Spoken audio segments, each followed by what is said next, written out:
என் அனுமதி இல்லாமல் எதுவுமே நடக்காது. எதுவும் எவரும் எதையுமே உனக்கு செய்யவும் முடியாது. அதனால் நீ கவலையற்று இருக்காதே. எதற்குமே கவலையும் படாதே. உன் பாரத்தை சுமக்க எனது துவாரகாவில் நான் காத்து கொண்டிருக்கிறேன். அதனால் நீ கலங்கக்கூடாது. வாழ்க்கையில் துணிந்து போராடி கொண்டே இருக்க வேண்டும். நீ எந்த சூழ்நிலைகளையும் யாரையும் வெறுத்து ஒதுக்க நினைக்காதே. கடும் சொற்களால் நீ பேச நினைக்காதே. உனது பாரத்தை முழுவதுமாகவே என் மீது நம்பிக்கை வைத்து நீ செலுத்திப்பாரேன். நான் தயாராக இருக்கும்போது நீ எதற்காக கவலைப்படுகிறாய்? உன்னுடைய பாரத்தை நான் ஏற்க தயாராக இருக்கும்போது நீ ஏன் கவலைப்பட்டு கொண்டிருக்கிறாய்? நீ படும் வேதனையிலுமிருந்து நான் உன்னை நிச்சயமாகவே விடுவிப்பேன் என்ற நம்பிக்கை உனக்குள் எப்போது வருகிறதோ அந்த நொடி முதலே உன்னுடைய கவலைகள் எல்லாமே தீர்ந்துவிடும் என் குழந்தையே. உனக்கு ஏற்பட்ட பல கஷ்டங்கள் இருக்கிறது, கடன் தொல்லைகள் இருக்கிறது. இவைகளிலிருந்து நான் உன்னை விடுவிக்க நினைக்கிறேன். ஆனால் நீ என்னை நம்ப மறுக்கிறாய். இதுவரை நான் உனக்கு நேர்முகமாகவும் மறைமுகமாகவும் நீ பட்ட கஷ்டங்களுக்கெல்லாம் ஒரு விடை கொடுத்து கொண்டிருந்தேன்.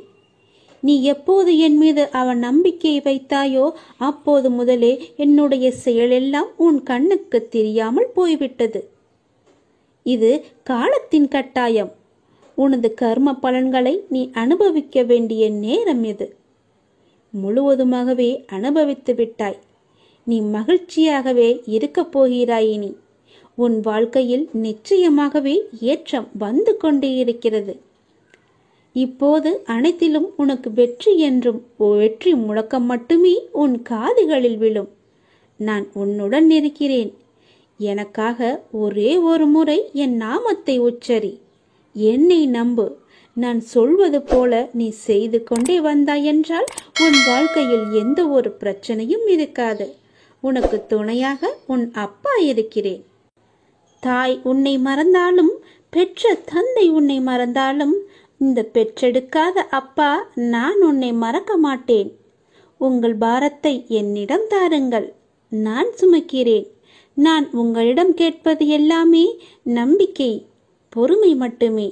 அதனால் என் மீது எந்த குறையும் இல்லாமல் என்னை நீ நம்பு. உன் பொறுமையை சோதிக்கும் அளவுக்கு உறவோ நட்போ உடன் இருக்கும் நபர்களிடமிருந்தோ எதிர்பாராத நேரத்தில் சோதனைகள் நெருக்கடிகள் வந்தாலும் அந்த கடினமான நேரங்களை நீ அமைதியுடன் தான் கடந்தாக வேண்டும். உனக்கு பக்கபலமாக நான் இருக்கிறேன் என்பதை நீ மறந்து விடாதே. அவர்கள் சொல்வது சொல்லிக்கொண்டே இருக்கட்டும். உன் பாரத்தை சுமக்க நான் துவாரகாவில் காத்து கொண்டிருக்கிறேன் என் குழந்தையே. துணிந்து வா, எதிர்த்து போராடு. எந்த சூழ்நிலையிலையும் எதற்காகவும் உன்னை நீயே தாழ்த்தி கொள்ளாதே. மகிழ்ச்சியாகவே இரு. வாழ்க்கையில் நிச்சயமாகவே ஏற்றம் பெறுவாய். இது என்னுடைய சத்திய வாக்கு. நான் உன்னுடன் இருக்கும்போது வீணாக அழாதே. அழுதது எல்லாமே போதும். அழுத காலம் எல்லாமே முடிந்துவிட்டது. இனி நீ சிரிக்கப் போகிறாய். மகிழ்ச்சியாக இருக்கப் போகிறாய். மகிழ்ச்சியில் துள்ளி குதிக்கப் போகிறாய். எவரவர் தூற்றினாரோ அவர் உன்னை பார்த்து பொறாமை கொள்ளும் காலம் வரப்போகிறது. நல்லதை மட்டுமே நினை. நல்லதை மட்டுமே செய். நல்லதை மட்டுமே பேசு. முடிந்தவரை உன்னால் முடிந்தவரை பிறருக்கு நீ உதவி செய். உன் மனதில் எப்போதும் ஒரு இரக்க குணம் இருக்கட்டும். கவலைப்படாதே, அப்பா நான் இருக்கிறேன். உன்னை எப்போதுமே கைவிடவே மாட்டேன். உன்னை தாக்குவதற்கு யார் நினைத்தாலும் அவை அனைத்துமே என்னை வந்து சேரும். எந்த அம்பு உன்னை நோக்கி வருகிறதோ அது என்னை நோக்கி வரும். எவர்கள் உன்னை நோக்கி அந்த அம்பை வீசினார்களோ பிற்காலத்தில் அதுவே அவர்களை வந்து சேரும். அதனால் அவர்கள் பேசுவதையெல்லாம் நீ காதில் வாங்கிக் கொள்ளாதே. துணிந்து எதிர்த்து நில். வருகிற அம்பு கூட என் பெயரை உச்சரிக்கும் போது தானாகவே உடைந்து திரும்பிவிடும். அதனால் பயமற்று இரு. சந்தோஷமாக இரு. உன் அப்பாவின் துணை உனக்கு எப்போதுமே உண்டு. இந்த சுழற்சியான வட்டத்தில் மேலே உள்ளது கீழே வரத்தான் செய்யும், கீழே உள்ளது மேலே ஒரு நாள் வரத்தான் செய்யும். அதனால் பேசுபவர்கள் பேசட்டும், நீ உன் இஷ்டம் போல சந்தோஷமாக இரு. உன் இப்போதைய நிலை கண்டு நீ துவண்டு கொண்டிருக்கிறாய். இந்த நிலை இப்படியே இருக்குமா? என்னை மீட்பார் யாரும் இல்லையா? எனக்கு உதவுவதற்கு யாரும் இல்லையா என்று உன் மனம் ஏங்கி தவித்து கொண்டிருக்கிறது. எல்லாமே எனக்கு தெரியும். நீ நம்பிக்கையை இழக்காதே கண்மணி. கொஞ்சம் காலம் பொறுமையாக இரு. கொஞ்சம் பொறுமை காத்துக்கொள். எப்பொழுதுமே நான் உன்னுடன் தான் இருப்பேன். எதற்குமே கவலை விடாதே. உன்னை விட்டு நான் எங்கும் அகலவே இல்லை. கொஞ்சம் தூரம் கூட நான் உன்னை விட்டு என்னால் செல்ல முடியாது. ஏனென்றால் நீ அப்படிப்பட்ட சூழ்நிலையில் சிக்கி தவித்து கொண்டிருக்கிறாய். உனக்கே என்ன ஆகிவிடுமோ என்ற பயம் உன் மனதிற்குள்ளே ஆணி வேறாக அச்சாணி போட்டு அமர்ந்திருக்கிறது. முதலில் நான் இருக்கிறேன் என்று நீ நம்ப வேண்டும். உன்னுடைய நிலை இந்த நிலை இப்படியே இருக்கும் என்று எண்ணுகிறாய் அல்லவா? கவலைப்படாதே. இந்த நிலை நிச்சயமாகவே மாறும். நீ சந்தோஷமாகவே இருப்பாய். ஏனென்றால் நான் உன் அருகிலேயே இருந்து கொண்டிருக்கிறேன். உன்னை நான் என் இரு கண் கொண்டு பார்த்து கொண்டே இருக்கிறேன். நீ என்னுடைய இரு கண்களையும் பார். அதில் உனக்கு ஒரு உயிரோட்டம் தெரிகிறதா என்று சொல். அப்படியென்றால் நான் உன்னுடனே உன்னை சுற்றிதான் நான் இருந்து கொண்டிருக்கிறேன் என்று அர்த்தம். என் கண்கள் கூட உன்னிடம் பேசும். நான் மௌனமாகவே இருக்கிறேன் என்று நீ புலம்பாதே. உனக்கு வேண்டியது எல்லாமே நான் செய்து கொண்டுதான் இருக்கிறேன். என்னால் நேரடியாக வந்து செய்ய முடியாது. அதனால்தான் யாரோ ஒருவர் மூலம் நான் செய்து கொண்டிருக்கிறேன். நீ எப்பொழுதெல்லாம் இக்கட்டான சூழ்நிலையை சந்திக்கிறாயோ அப்பொழுதெல்லாம் என் பெயரை சொல்லி கூப்பிடு. நான் உன் அருகில் இருப்பதை நீ உணர்வாய். நிச்சயமாகவே உணர்வாய். உன்னை விட்டு நான் எங்குமே போக மாட்டேன். என் இரு கண்களும் உன்னை மட்டும்தான் பார்த்து கொண்டே இருக்கின்றன. அதனால் நீ எதற்குமே பயப்படாதே. துணிந்து செல். எல்லாவற்றையுமே அடித்து நொறுக்கி போராடு. நிச்சயம் என் துணை உனக்கு எப்போதுமே உண்டு. என் அப்பா என்னை பார்த்து கொண்டிருக்கிறார் என்ற நம்பிக்கையோடு, என் அப்பா என்னை சுற்றி இருக்கிறார் என்ற நம்பிக்கையோடு, என் அப்பா எனக்கு உதவுவார் என்ற நம்பிக்கையோடு செயல்படு என் தங்கமே. நான் எப்போதும் உன்னுடன் தான் இருப்பேன். நீ கவலையற்று இரு. உனது கவலையால் எதையுமே சாதிக்க முடியாது. அப்படி முடிந்தால் நீ சாதித்துப் பார். அதில் எனக்கு ஒன்றும் பயமில்லை. உன்னால் முடிந்தால் நீ சாதித்து காட்டு. கவலை என்பது உன் மனதை என்பால் திருப்பாமல் கட்டி வைக்கின்ற வலை என்பதை நீ உணர்ந்து அதற்கு பிறகு நீ செயல்படு. முதலில் இந்த வலைக்குள்ளிருந்து நீ வெளியே வா. அப்போது நான் உனக்கு முழுவதுமாகவே உன் கண்களுக்கு நான் காட்சி தருவேன். எந்த நாளும் நான் வந்து உன்னை நிழலாக காப்பேன் என நீ என்னை நம்ப வேண்டும். நிம்மதியை உன்னிடம் வந்து நான் சேர்த்து விடுவேன் என்று நீ நம்ப வேண்டும். சந்தோஷமாக நான் உன்னை வாழ வைப்பேன் என்று நீ நம்ப வேண்டும். இப்படி என் மீது நம்பிக்கை வைத்தால்தான் எல்லாமே உனக்கு சுகமாக, நலமாக, வளமுடன் உன்னை வாழ வைக்க முடியும். என்னால் சுழற்சியை உடைப்பதுதான் ஆன்மீகம். செக்கு மாடு சுற்றி சுற்றி வருவது போல மீண்டும் மீண்டும் சுழல்கிறீர்கள். குழந்தையாக இருக்கும்போது விளையாட்டு, இளமையில் வேறு நாட்டம், 40 வயதை தாண்டினால் குழப்பமான மனநிலை, 60 வயதில் என்ன நடக்கிறது எனக்கு, எதற்காக இந்த வாழ்க்கை என்ற கேள்வி. இதை போய் ஒரு சிலர் ஆன்மீகம் என்று நினைத்து கொண்டு விடுகிறார்கள். அப்படியல்ல, இது வெறும் சுழற்சிதான். இப்படித்தான் உங்கள் மூதாதையர்களின் அதே பழைய சக்கரம் உங்கள் மூலமாக இப்போது சுழன்று கொண்டிருக்கிறது. ஆன்மீகம் என்றால் உங்கள் தாத்தாவும் அப்பாவும் அம்மாவும் உங்கள் மூலமாக ஜீவிப்பதற்கு அனுமதிக்காமல் உங்களது வாழ்க்கையை ஒரு புத்தம் புது உயிராக, ஒரு புதிய சாத்தியமாக நீங்களாகவே உருவாக்கிக் கொள்வதுதான். இதுதான் ஆன்மீகம். இந்த சுழற்சியை உடைப்பதுதான் ஆன்மீகம். கர்மா என்றால் தலைவிதி என்று அர்த்தமில்லை. அப்படி சொல்லியாக்கிவிட்டார்கள். உங்கள் தலைவிதியும் கூட உங்களுடைய செயல்தான். இதை உணர்ந்தால் இப்போது கர்மா என்பது உங்களை சிக்க வைக்கும் ஒன்று கிடையாது என்பது உங்களுக்கே தெரிய வரும். உங்களை விடுவிக்கும் ஒன்றாக அது மாறிவிடும்.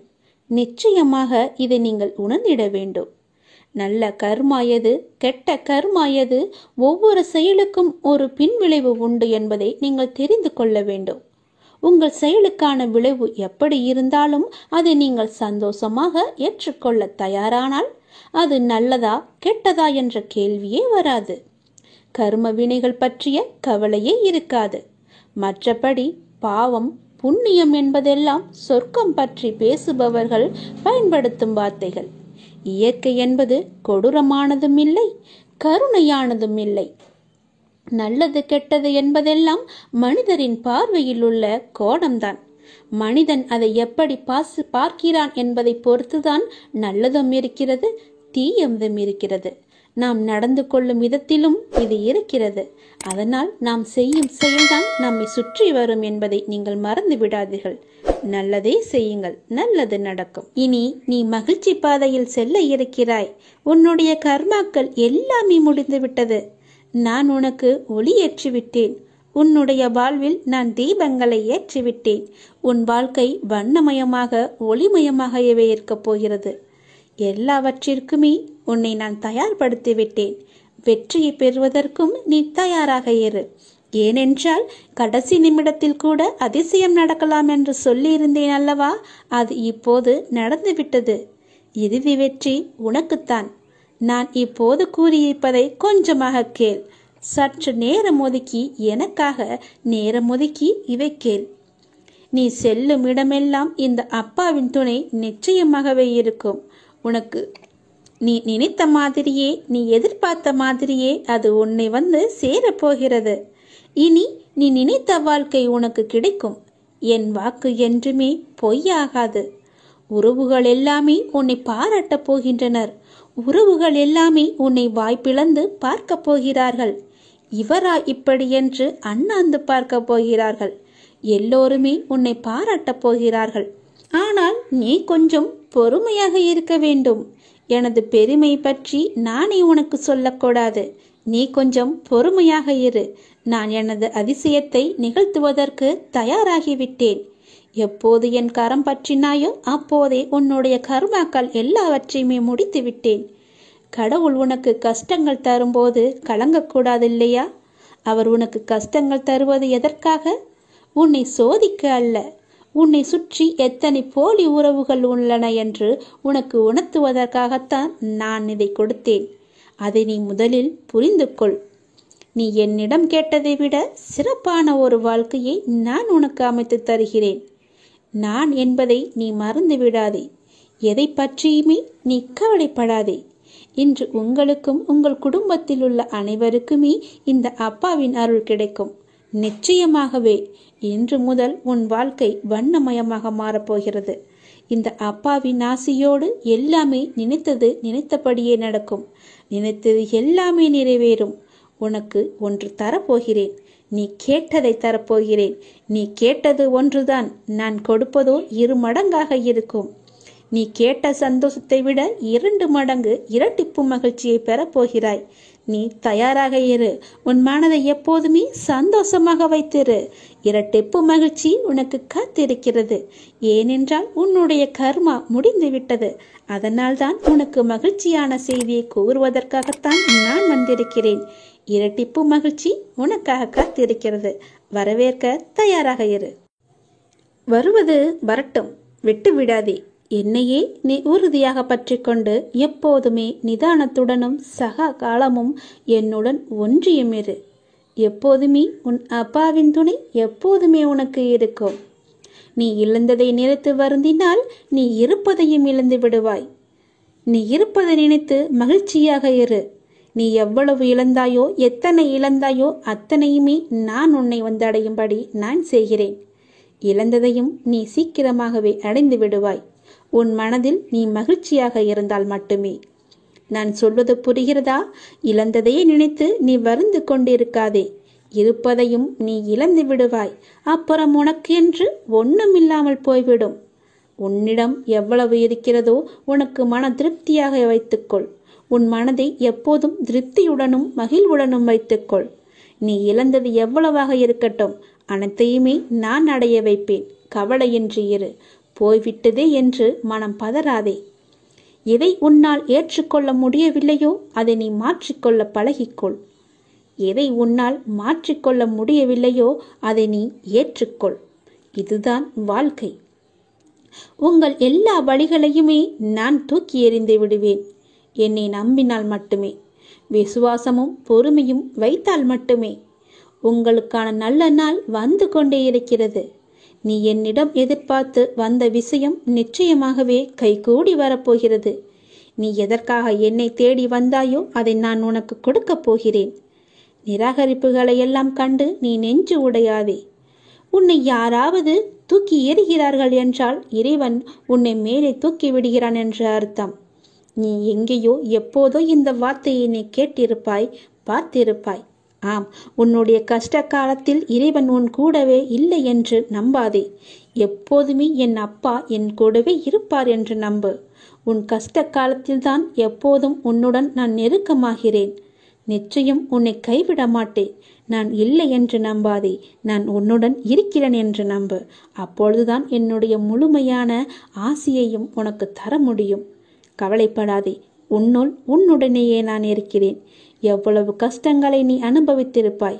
எவ்வளவு கஷ்டங்களை இப்போது நீ அனுபவித்தாலும் அந்த அளவுக்கு உன்னுடைய எதிர்காலம் சந்தோஷமாகவே அமையும். சந்தோஷமாக நான் அமைத்து தருகிறேன். அதில் எந்த ஒரு சிறு குறையுமே இருக்காது. சிறு குறை ஏற்படும்படி நான் உனக்கு தரமாட்டேன். அதில் எந்த தப்பும் இருக்காது, தவறும் இருக்காது. என்னை நம்பு, என் வார்த்தையை நம்பு. நான் சொல்வது போல செய். என்னுடைய பேச்சை கேட்டு நடந்து கொண்டால் உனக்கு எல்லாமே நல்லதாகவே நடக்கும். உன் அப்பாவின் பிள்ளைதான் சொல்கிறேன்.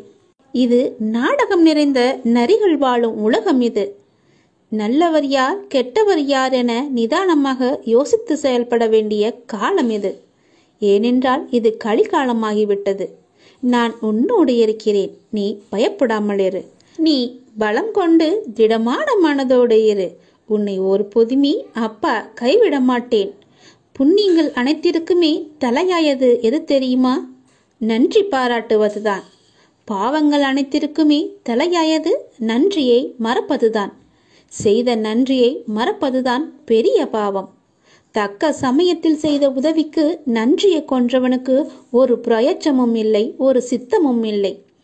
நம்மை பெற்று வளர்த்த அன்னையும் பிதாவும் முன்னறி தெய்வம், கண்கண்ட தெய்வம். அவர்களுக்கு செய்யும் பணிவிடைகளே நீ செலுத்த வேண்டிய முதன்மையான நன்றி கடன். ஏனெனில் அதன் நன்மை என்பது கடலை விட பெரியது.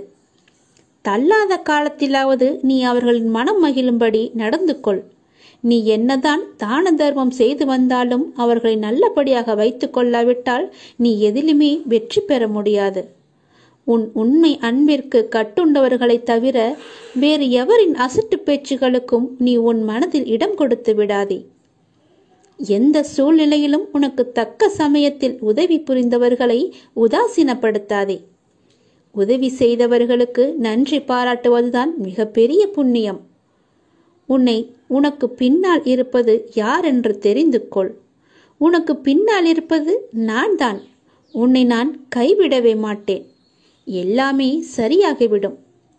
எதற்குமே நீ அஞ்சாதே. உன்னோடும் உன் குடும்பத்தோடும் நான் உன் அப்பா இருக்கிறேன். எதற்குமே கலங்காதே. உன்னை நான் அல்லவா எப்போதுமே பார்த்து கொண்டிருக்கிறேன். அதனால் என்றுமே உனக்கு நன்மையை மட்டும்தான் தெரிவேன். நன்மை மட்டும்தான் உன் கண்ணுக்கு புலப்படியும் நான் செய்வேன். உன்னுடைய பாரங்களை எல்லாமே எனது பாதத்தில் நீ சமர்ப்பித்து விட்டாய். நீ எதற்காகவும் இனிமேல் கலங்கக்கூடாது. எப்போது உனது பாரங்களை எனது காலடியில் நீ விட்டாயோ அந்த நொடி முதலே உன்னுடைய கர்ம வினைகளை அகற்றி உனக்கு நல்லது நடக்க நான் ஆயத்தமாகிவிட்டேன். இப்பொழுது என்னுடைய தவக்காலம் முடிந்தது. உனக்கு நல்லதை நடக்க செய்ய போகிறேன். இப்போது உனக்கு நல்லது நடக்குவதற்காக நான் கண்கொண்டு திறந்து பார்த்திருக்கிறேன் உன்னை. என்னுடைய தவக்காலமே உனக்காக மட்டும்தான். எல்லாமே உனக்கு கைகூடி வரப்போகிறது. நீ துயரத்திலிருந்து நிச்சயமாகவே விடுபட போகிறாய். பல ஆனந்தத்தை நான் உனக்கு அள்ளி தரப்போகிறேன். காத்திரு. எல்லா இடங்களிலும் எங்கு போனாலும் துரதிர்ஷ்டம் உன்னை துரத்துகிறது என்று நினைக்காதே. அந்த எதிர்மறை எண்ணத்தை அறவே ஒழித்துவிடு. அப்படி நீ எண்ணுகிறாய், அது முற்றிலும் தவறான எண்ணம். உன்னை விதியும் ஆசைகளும் இக்கட்டான சூழ்நிலையில் எடுத்த முடிவுகள்தான் உன்னை இந்த நிலைக்கு இழுத்து கொண்டு வந்திருக்கிறது என்பதை நீ மறந்துவிடாதே. நான் சொல்கிறேன், அந்த எண்ணத்தை முற்றிலுமாகவே எதிர்த்துவிடு, தடுத்துவிடு, உன்னுக்குள்ளே வைத்து கொள்ளாதே. இன்றிலிருந்து உனக்கான நேரம் தொடங்கிவிட்டது. உன்னுடைய உடல், உன்னுடைய மனம், உன்னுடைய பணம் ரீதியான உன் அனைத்து கஷ்டங்களும் இன்றிலிருந்து நீங்கும். இதை கேட்ட நொடி முதல் அனைத்துமே நீங்கிவிடும். இனி சகல நலமும் வளமும் பெற்று சீரும் சிறப்புமாகவே வாழப்போகிறாய். இது என்னுடைய வாக்கு. வாழ வைக்கும் தெய்வமாகவே நான் இருப்பேன். வழி நடத்தும் சத்குருவாக நான் இருப்பேன். உயிர் காக்கும் தாயாக, தந்தையாக, உற்ற தோழனாக நான் இருப்பேன். நெருங்கிய உறவினராக நான் இருப்பேன். வாழ்வின் நல் வழிகாட்டியாக நான் இருப்பேன். நான் உன் அப்பா. நான் உன்னை மறக்கவே மாட்டேன். என்றுமே உன்னை என் உள்ளங்கையிலும் எனக்குள்ளுமே வைத்து நான் உன்னை வழிநடத்தி செல்கிறேன்.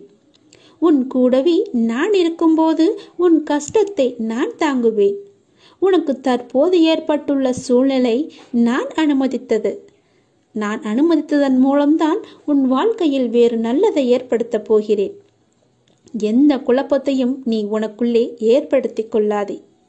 நான் உன்னை எந்த சூழ்நிலையில் இருந்தும் வெளியே கொண்டு வந்து விடுவேன். எவற்றை பற்றியுமே நீ கவலைப்படாதே. எல்லாமே எனக்கு தெரியும். என் அனுமதியின்றி எதுவுமே உன்னை நெருங்க முடியாது.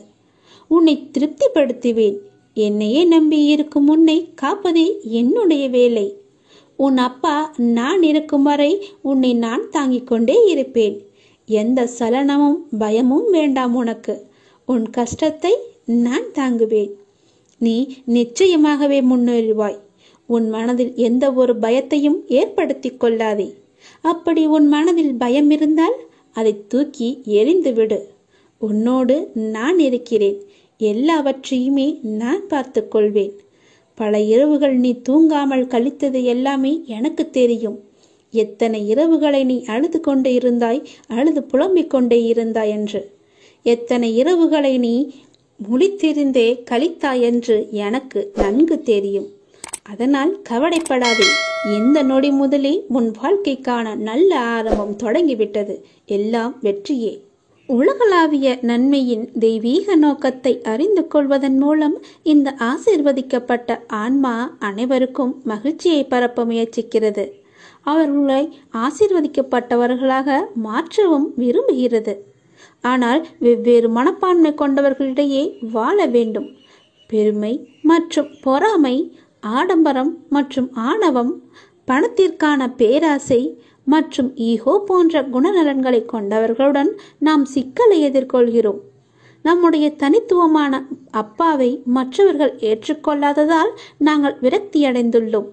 நாம் வாழும் கடவுளாக நாம் வணங்கும் அப்பாவை சுற்றியுள்ளவர்கள் நம்பாததால் நாங்கள் வருத்தப்படுகிறோம்.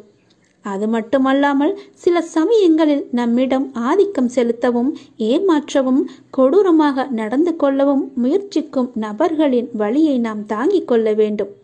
இது போன்ற கடினமான சூழ்நிலைகளில் அப்பா ஏதாவது ஒரு வடிவில் நம் முன் தோன்றி நம் பயத்தை கவலையும் விரட்டி அடிப்பார். நான் உன்னுடன் இருக்கிறேன் என்று என்னை தியானித்து உனது உன்னத பணியை அச்சமின்றி செய்யென்று உறுதியளித்திருக்கிறார் நம்முடைய அப்பா. நம்முடைய அப்பாவின் தெய்வீக பாதங்களில் நாம் சரணடைவோம். அவர் கூறும் வார்த்தைகளை எல்லாமே நாம் பின்பற்றுவோம். தெய்வீக உறுதிமொழியை நாம் எடுத்துக்கொள்வோம். நம் அப்பா நம்மை காப்பார் என்ற நம்பிக்கை நம்மிடம் வேண்டும். நம்மை படைத்தவர் அவரே, எல்லாம் வல்ல இறைவன் என்று நினைத்து அவன் பாதங்களில் உங்கள் கஷ்டங்களை எல்லாவற்றையுமே போட்டு விடுங்கள். என் அப்பன் ஈசன் நினைத்தால் எல்லாவற்றையுமே செய்து முடிப்பார். ஒரு நொடி போதும். ஆண்டியையும் அரசனாக்குவார், அரசனையும் ஆண்டியாக்குவார். அவர் மீது நம்பிக்கை வைத்தால் எல்லாமே நல்லதே நடக்கும். தான் என்ற அகங்காரத்தை உடனே அழித்து விட வேண்டும். இல்லையென்றால் அவரே அழைத்து விடுவார். நான் தான் பெரிது என்று எதற்குமே அலையாதே, எதையுமே செய்யாதே, எதையுமே தான் என்ற அகங்காரம் இன்றி அகம்பாவம் இன்றி செய். அந்த அப்பனின் அருள் உனக்கு நிச்சயமாகவே கிடைக்கும். அவர்தான் நமக்கு எல்லாவற்றிற்குமே பெரியவர். அவரின்றி இங்கு ஓர் அணுவும் அசையாது. இந்த உலகம் இயங்குவது கூட என்னுடைய அப்பாவின் தான். அதனால் எல்லாவற்றையுமே என் அப்பாவிற்கு தெரியும் என்று நம்பு. அப்பாவின் அருளின்றி எதுவுமே நடக்காது என்று நம்பி அவரிடம் சரணடைந்து விடு. தினமும் அவர் நாமத்தை சொல்லிக் கொண்டே இரு. உனக்கு எல்லாமே நல்லதே நடக்கும். அப்பாவின் துணையோடு எல்லாமே உனக்கு நன்மையாக மட்டுமே நடக்கும். அவருடைய அருள் முழுவதுமாகவே உனக்கு கிடைக்கும். எல்லாம் வாழ்வில் ஒருவருக்கு வரும் மேலோங்கிய நேரத்தில் அவர்களுக்கு எல்லாம் உயர்வாகத்தான் இருக்கும். அதே போல மேலே ஏறிய அடிகள் மீண்டும் கீழே நோக்கி அடிகள் வரத்தான் செய்யும். அப்படித்தான் செய்ய வேண்டும். வாழ்வில் உயர்வு தாழ்வு எல்லாம் யதார்த்தம்தான். ஆனால் அதை புரிந்து நீ எடுக்கும் அடிகளில் உன் பலத்தை சோதிக்கும் அளவிற்கு கடினமான சூழ்நிலைகள் எல்லாம் வந்தாலும் அதை தாண்டி நீ அடிகளை எடுத்து வைக்க வேண்டும். அதை நீ நிச்சயமாகவே தாண்ட வேண்டும். வாழ்கின்ற வாழ்க்கை ஒரு வட்டத்தின் வடிவுதான். அதனுள் நமக்கு நாம் ஈட்டுக்கொள்ளும் அளவுகோல் என்பது நம்மை எச்சரிக்கும் அபாயமணி போன்றது. அபாயமணிதான். போகும் அடிகள் சரிதானா, அவைகள் உன்னை கொண்டு போகும் திசை சரிதானா என்று உன் மனதில் உனக்குள் எழும் எச்சரிக்கை மணியாய் உன் குரல், என்னுடைய குரல் உனக்கு இருக்கும். அந்த வட்டத்திற்குள் மாயை என்ற நிழல் பின்தொடர்ந்தால் உன்னுள் நீ போடும் வட்டத்திற்கு உள்ளே மாயையின் ஆதிக்கம் ஆரம்பிக்கும். அது என்னிடம் இருந்து உன்னை தூரப்படுத்தி ஆசைகளை அருகில் கொண்டு வர வைக்கும். அவற்றை தடுத்து உன்னை அந்த வட்டத்திற்குள் இருந்து இழுத்து கொண்டு மேலோங்கி வா என என் கையை நான் தருவேன். அப்போது நீ செய்ய வேண்டியது ஒன்றுதான். அந்த மாயையிடம் சிக்கிக்கொள்ளாமல் என் கையை நீ நம்ப வேண்டும். அப்பாவின் கை உனக்கு நம்பிக்கை, தன்னம்பிக்கை கொடுக்கும். வெற்றி அடைவா என்ற எண்ணத்தை கொடுக்கும். அதனால் உன்னுடைய ஆபத்தான காலத்தில், மாயை என்ற வலையில் சிக்கி தவிக்கும் ஆபத்தான காலத்தில் நான் உனக்கு கையை தருகிறேன். என்னுடைய கையை உன்னுடைய நம்பிக்கையால் பிடித்துக்கொள். பிடித்து கொண்டு மேலே ஏற வா. மேலே ஏற தயாராக இரு. அதை நிச்சயமாகவே கடந்து விடுவா என்ற நம்பிக்கையோடு என்னுடைய கையை பிடி. நான் உனக்கு பக்கபலமாக இருக்கிறேன். என் பலத்தின் மொத்தத்தையும் உன்னிடம் தருகிறேன். என்னுடைய அனுக்கிரகம் மொத்தத்தையும் உன்னிடம் தருகிறேன். நீ எல்லாவற்றையுமே சாதிக்க பிறந்த என்னுடைய குழந்தை. அப்பாவின் கை உனக்காகவே இருக்கிறது. என் கையை இறுக பிடித்துக்கொள். என் கையை நீ விட்டு விடாதே. நீ இப்போது பிரச்சனையில் சிக்கிக்கொள்ள இருக்கலாம். அதனால்தான் என்னுடைய கை தருகிறேன். பிரச்சனையிலிருந்து உன்னை விடுவிக்கவே நான் இவ்வளவு நேரம் போராடி கொண்டிருக்கிறேன். நீ நம்பிக்கையோடு எழுந்து என்னுடைய கையை பிடித்துக்கொள். உனக்காக நான் இருக்கிறேன். உன் அப்பா சொல்வது எல்லாமே உன்னுடைய நன்மைக்காகவே. பிரச்சனையிலிருந்து நான் உன்னை விடுவிக்கிறேன். மாயை என்ற வலையில் நீ சிக்கி தவித்து கொண்டிருக்கிறாய். மாயையின் பிடியை நான் அவிழ்த்து காமிக்கிறேன். நீ என் மீது நம்பிக்கை கொண்டால் மட்டுமே என்னால் இது சாத்தியம். என்னால் இது முடியும். நம்பிக்கையோடு என் கையை பிடி. நான் உனக்கு நம்பிக்கையாக இருக்கிறேன். தன்னம்பிக்கையாக இருக்கிறேன். என் கையை எதற்காகவும் விட்டு விடாதே. நீ பெற்ற சிறிய வெற்றியையும் மனமகிழ்ந்து கொண்டாட பழகினாலே உற்சாகம் தானாக பிறக்கும். அடுத்த வெற்றிக்கும் அது அச்சாரம் போடுமே தவிர தோல்வியில் உன்னை இழுத்துச் செல்லாது. ஒவ்வொரு சிறிய வெற்றியும் ஒரு ஆசீர்வாதம். எனவே நீ கவலை கொள்ளாதே. நம்பிக்கையோடு நீ செயல்பட்டு கொண்டே இரு. நீ எடுக்கும் எல்லா முயற்சிகளிலும் உனக்கு வெற்றி நிச்சயமாகவே கிடைக்கும். உன்னுடைய வெற்றியை யாராலும் தடுக்க முடியாது. நீ எடுக்கும் எல்லா முடிவுகளிலும் வெற்றி அடைவாய். நீ எந்த காரியத்தை செய்து கொண்டிருந்தாலும் சரி, எங்கு இருந்தாலும் சரி, எதை செய்தாலும் சரி, என்னையே நினைவில் நிறுத்திக்கொள். என்னையே நினைவில் நிறுத்தி உன் வேலையை செய். என்னுடைய ஆணைப்படியே செய். நான் சொல்வது போலயே செய். அதைதான் உன்னை வெற்றி அடையும்படி செய்யும். நான் உன்னை வெற்றி அடையும்படியும் செய்வேன். உள்ளத்தில் உறுதியுள்ளவராய் நிதானம் உள்ளவராயும் இருங்கள். உள்ளத்திலும் கையிலும் மிகவும் தாராளமானவராகவும் எதிலும் அவ அற்றவராகவும் எப்பொழுதும் தர்ம சிந்தனை உடையவராகவும் இருங்கள். ஸ்திரமில்லாதவர்களாகவும் இருப்பு கொள்ளாதவராகவும் நீங்கள் இருக்காதீர்கள். அகத்தில், அதாவது உள்ளத்தில் உறுதியுள்ளவராகவும் நிதானம் உள்ளவராகவும் இருக்க வேண்டும். அப்பா நம் எல்லோருடைய இதயங்களையும் பார்க்க முடியும், எல்லோருடைய இதயங்களையும் பார்க்க முடியும், படிக்க முடியும். எதுவும் அவருக்கு ரகசியமாகவோ மறைக்கப்பட்டதோ அல்ல. அண்மையிலோ செய்மையிலோ உள்ள ஒவ்வொன்றும் பட்ட பகலொளியை போன்று திட்ட தெளிவாகவும் சுத்தமாகவும் அவருக்கு தெரியும். ஒரு மனிதன் பக்கத்தில் இருந்தாலும் அவன் அப்பாவின் எங்கும் நிறை கூர்ந்த பார்வையின்றி தப்ப முடியாது. இதிலிருந்து மற்றவர்களை பற்றி தூச்சனையாகவோ பேசக்கூடாது என்றும், தேவையில்லாமல் மற்றவரை குறை கூறக்கூடாது என்பதும் பற்றியும் நீங்கள் தெரிந்து கொள்ளலாம். நன்றி சொல்ல நீங்கள் அப்பாவிற்கு நன்றி சொல்ல தயாராக இருங்கள். உன்னை தேடி அவரே வந்து கொண்டிருக்கிறார். அவரே வந்து நீ வேண்டியதை தரப்போகிறார். நான் தருவதை நீ பெற்றுக்கொள் என்று உனக்கு கட்டளையாகவும் இடப்போகிறார். அன்பு கட்டளையை ஏற்றுக்கொள்ளுங்கள். அப்பாவின் மகிமையை புரிந்து அதன்படி செயல்படுங்கள். அப்பா என்ன சொல்ல போகிறாரோ என்று கவலைப்படாதே. உனக்கு நல்ல செய்தியை கூறத்தான் அப்பா வந்து கொண்டிருக்கிறார். உன்னை தேடி அவரே விரைவில் வந்து நீ கேட்டதை கொடுத்து உன்னை மன மகிழ்ச்சியில் ஆழ்த்தப் போகிறார். நீ வேண்டியது வேண்டியபடியே கிடைக்கும். நினைத்தது நினைத்ததுபடியே கிடைக்கும். விரும்பியது விரும்பியபடியே கிடைக்கும். ஏனென்றால் தருவது யார்? உன்னுடைய அப்பா. உன்னுடைய அப்பா தருவது உன்னுடைய நலனுக்காக மட்டுமே. பிள்ளையின் நலனே முதல் குறிக்கோளாயிருக்கிறார். எல்லாம் நல்லதே நடக்கும். நல்ல எண்ணங்களுடனும் பிரார்த்தனைகளுடனும் உங்கள் நாட்களை நீங்கள் தொடங்குங்கள். நல்லது மட்டுமே நடக்கும் உங்களுக்கு. கற்றுக்கொண்டே இருப்பவர்கள் தோற்று போவதில்லை. கற்பித்து கொண்டே இருப்பவர்கள் சோர்ந்து போவதில்லை. விதையில் நல்லது எதுவென யாருக்கும் தெரியாது. விளையும் போது நல்ல உரங்கள் தான் நல்ல விளைச்சலை நமக்கு தருகிறது. வளரும்போது நல்ல பாடத்தை கற்றால் வெற்றி நிச்சயம். தனக்கு என்ன தெரியும் என்பதை விட குழந்தைகளுக்கு என்ன தெரியும் என்பதை கூறுவதிலே மகிழ்ச்சி கொள்கின்றனர் நம்முடைய அம்மாக்கள். தனக்கு பிடித்ததை விட குழந்தைகளுக்கு என்ன பிடிக்கும் என யோசித்து வாங்குவதிலேயே மகிழ்ச்சி கொள்கின்றனர் தந்தைகள். நம்முடைய அப்பாவும் அம்மாவும் யார்? நம்முடைய சாயப்பாதானே. நமக்கு தந்தையாகவும் இருக்கிறார், நமக்கு தாயாகவும் இருக்கிறார். நீங்கள் எதில் சிறந்தவராக இருக்கிறீர்களோ அதை எண்ணி எண்ணி அவர் மகிழ்ச்சி அடைகிறார். எல்லோரிடமும் போய் சொல்லி உங்களை அவர் பிரபலப்படுத்துகிறார். பிள்ளைகளின் தகப்பனாக தனக்கு பிடித்ததை விட குழந்தைகளுக்கு என்ன பிடிக்கும் என யோசித்து வாங்கி உங்களை அவர் மகிழ்ச்சியில் ஆட்கொள்ள வைக்கிறார். பாபா எப்போதும் உங்களுக்கு நல்ல ஒரு பெற்றோராகவே இருந்து கொண்டிருப்பார்.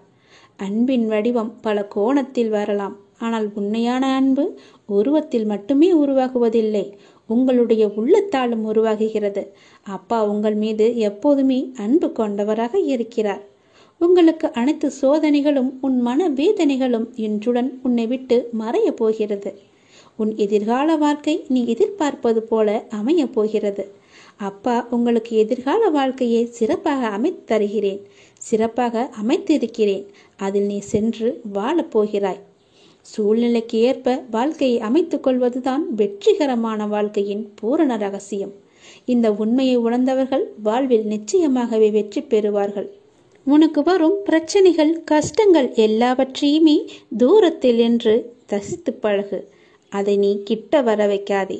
கிட்ட வர வைத்தால் உனக்கு தான் கெடுதல். தள்ளி நின்று பார்க்க நீ பழகிக்கொள்.